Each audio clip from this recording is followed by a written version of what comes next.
에스더서 9장 29절에서 10장 3절까지입니다. 에스더서에 나타난 유대인들은 그들이 어떻게 해서 이 바사에 남아있게 되었는가. 1차 포로 기원 때 그들은 예루살렘으로 돌아가지 않았던 사람입니다.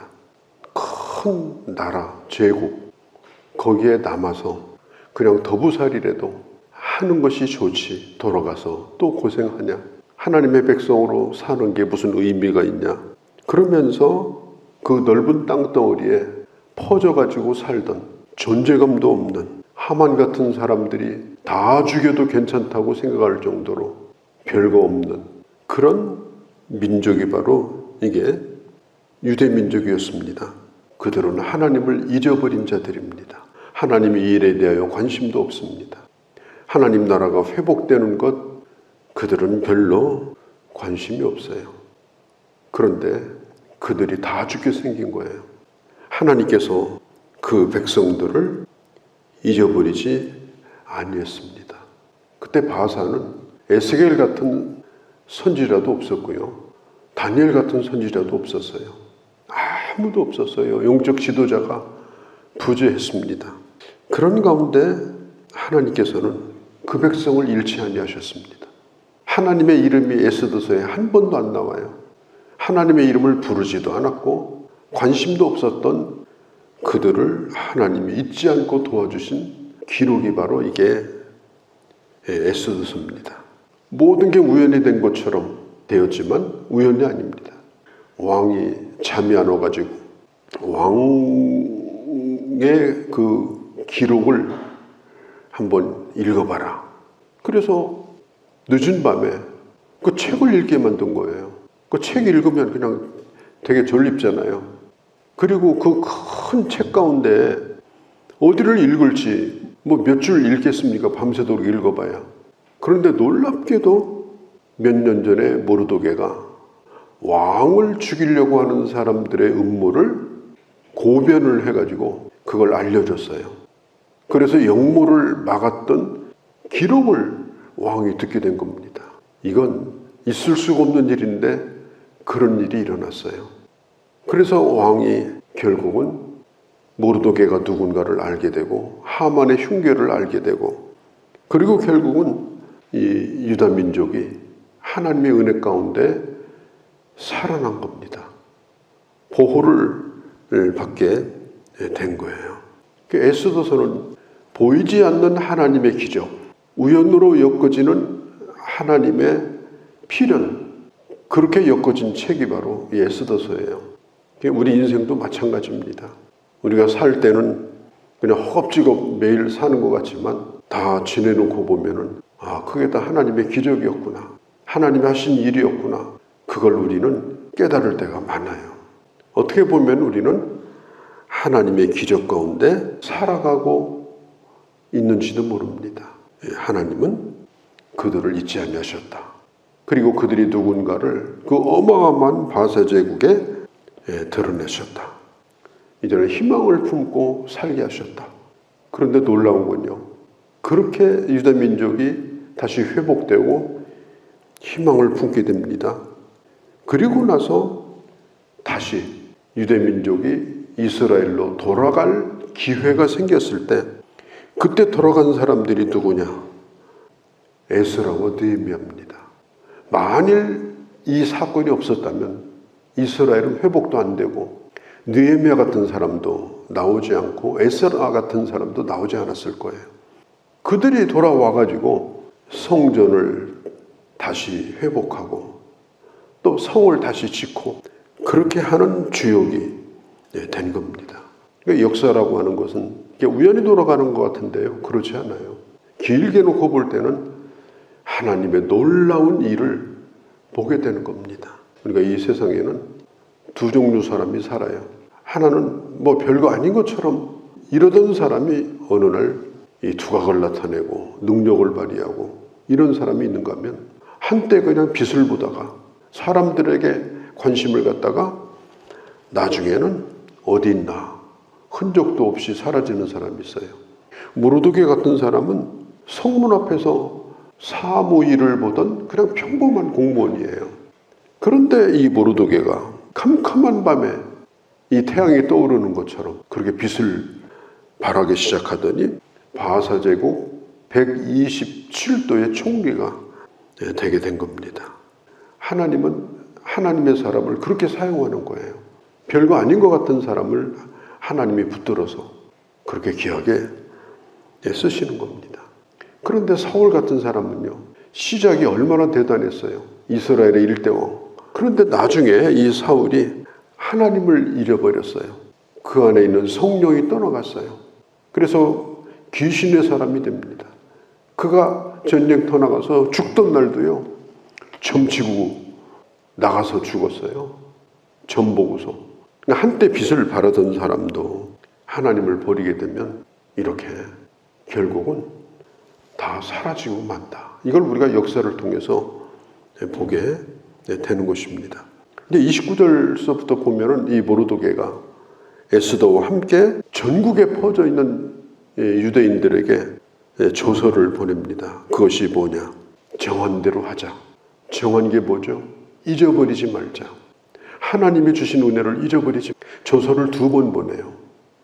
하나님의 은혜는 계속해서 기억하지 않으면 결국은 잊어버리게 되어져요. 하나님의 은혜를 잃어버리면 하나님도 잃어버려요. 우리가 주의를 지키는 이유도 마찬가지예요. 주의를 지키는 이유는 나를 위해서 죽으실 뿐 아니라 부활하신 주님을 기억하고 기념하는 날이 주일이에요. 그래서 주의를 안 지키면 결국은 주님을 잃어버립니다. 그렇기 때문에 기념하는 것이 중요한 거예요. 그래서 예수 믿는 사람은 정한 바를 끝까지 지키는 게 중요합니다. 자기와 자기 자손을 위하여 정한 바가 있음이더라. 불임절을 지켜라. 하나님의 은혜를 잃어버리지 말라. 다시 한번 편지를 써서 보내가지고 다짐을 하는 거예요. 이제 지금도 이제 이스라엘에 가면 불임절을 지켜요. 에스더서를 쭉 읽다가 하만이라는 이름이 나오면 막 욕을 하고 막 소리를 지르고 이래요. 그러다가 모르드게라는 이름이 나오면 막 박수를 치고 환호를 해요.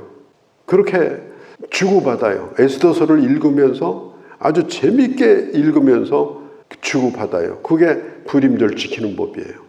그리고 하만을 흉내낸 이 가면을 쓰고 또 하만의 호주머니라고 하는 별명이 붙은 이게 세무진 이 과자, 크레카 이런 걸 먹고 이러면서 하만을 마음껏 조롱합니다. 그리고 모르드게를 기념합니다. 하나님의 구원을 높입니다.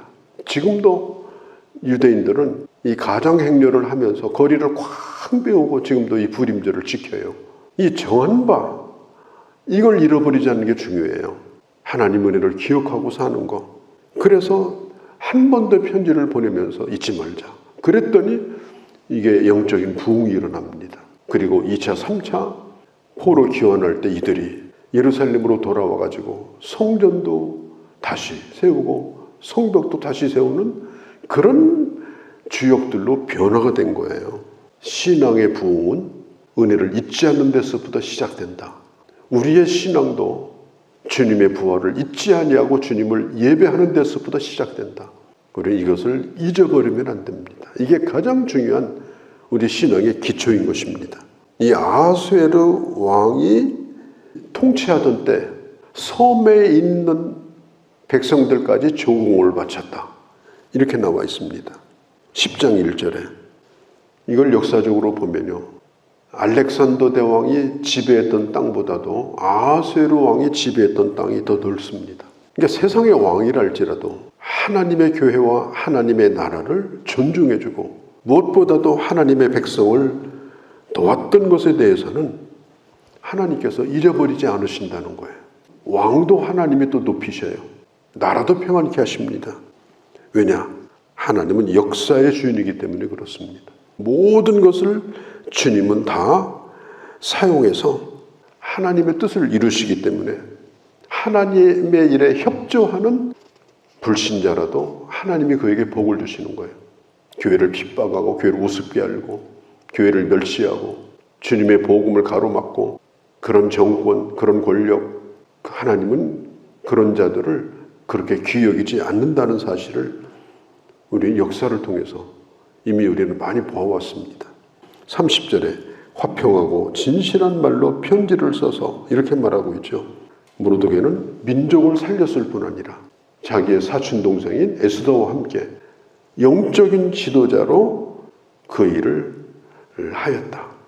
그리고 모르드게의 이름이 왕의 역사를 기록한 책에 모르드게의 이름이 올라가 있었습니다.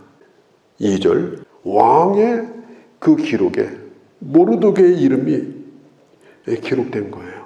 예전에는 왕을 살린 자로 기록되더니 이제는 하나님이 그를 더 높이셔서 모든 바사의 국민들에게도 존경을 받고 유다 백성들에게도 존경을 받고 그리고 하나님이 그의 이름을 기록해 놓으셨다. 참 얼마나 놀라운 일이에요. 하나님이 모르드게를 그렇게 만드신 겁니다. 동족의 존경을 받는 게 쉬운 게 아니에요. 그냥 정치가로서 총리로서 존경받을 수는 있어요. 그런데 이 동족들은요, 유대인들이 얼마나 까다로워요. 유대인들이 얼마나 말이 많아요. 모세 같은 사람도 40년 내내 욕먹고 살았잖아요. 그 가까운 동족에게 인정받는다는 게 그렇게 어려운 거예요. 그런데 모르드게는 이방인에게도 존경을 받고 자기 동족에게도 존경을 받았어요. 성경에 보면 에스더서 마지막 이렇게 나와요. 그의 모든 종족을 안위하였더라. 마지막 3절에 보면 바사 나라에도 유익을 끼치는 총리가 되었고, 두 번째 유다 자기 동족들에게도 안위하였더라.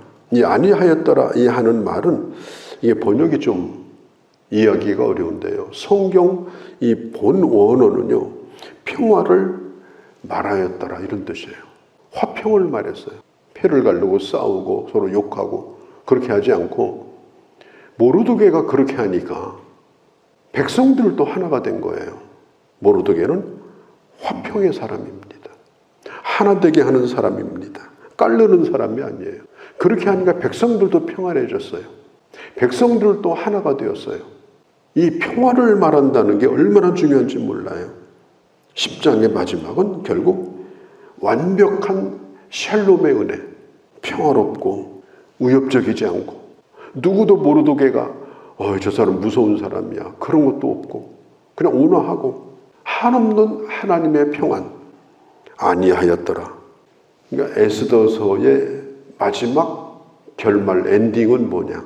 바로 샬롬입니다. 우리가 일생토록 주님을 이 땅에 있을 때 섬기면서 살다가 우리의 마지막 결말이 뭐냐? 바로 영원한 하나님의 나라에 이르는 샬롬의 은혜를 누리는 것이다. 그것이 회복되는 것이다. 이걸 에스더서가 보여주는 것입니다. 어떻게 보면 에스더서의 주인공은 에스더가 아니라 모르드게, 그래서 어떤 성경학자는 모르드게서라고 이름 붙여야 되는데 왜 에스더서라고 붙였을까 이렇게 하는 사람도 있어요. 오늘 이 사람을 기억하면서 우리도 끝까지 인정받고 존중을 받고 또 화평의 사람이 되어서 하나님의 공동체를 아름답게 세워가는 주의 사람들이 되어주시기를 바랍니다. 거룩하신 우리 아버지, 오늘도 이 에스더서 마지막 보았습니다. 캄캄한 흑암 속에서 길을 알지 못하고 하나님을 잃어버렸던 하나님의 백성을 다시 살려주시고 하나님의 사람을 세워주셔서 하나님의 은혜를 기억하게 해주시고 마지막 평화의 나라, 평강의 나라를 회복하게 하신 이 놀라운 하나님의 축복을 보았습니다. 우리가 하나님의 사람으로 어떻게 살아야 하며 우리의 갈 길이 무엇이며 우리의 결말이 어떻게 하는 것이 좋은지를 다시 한번 기억하고 우리도 이 길을 따라가는 저희가 되게 하여 주옵소서. 우리 주 예수님의 이름으로 기도하옵나이다. 아멘.